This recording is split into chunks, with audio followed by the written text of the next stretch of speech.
Եթե մարդուն ուղարկում են խուզարկության, մարդը չի կարող կույր լինել։ Իհարկե կույրը կարող է բրայլի այբուբենով ուրիշ բաներով զբաղվի, բայց կույր մարդուն ուղարկում եք խուզարկության, բայց խուզարկության արձանագրությունը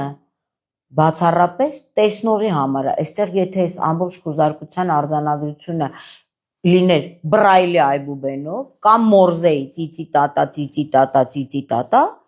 կհասկանային, որ սա գնացել է ծիծի տատա, տեսել է ոչ ծիծին կա, ոչ տատան, չի տեսել։ Բրայլի այբուբենով որ ուներ, այս մարդը կասեր, գիտեք ինչ, ես կարող եմ բրայլով գրել, բայց չեմ կարող բրայլով գնամ Աբովյանում ստանոկ գտնեմ։ Այս ինչա, այս կոռուպցիա չկայի 11 տարվա, հիմա, ինչ արժի այս կոռուպցիան, ինչ արժի։ Եվ ով է այս կոռուպցիայի հախը վերցրել, որպիսի այդ խուզարկություն կատարողը այդ պահին կուրանա։ Երևի այդ ագրեգատը տեսել է ուրախությունից կուրացել է, ասել է տեսողությունս կորցնում եմ, հա։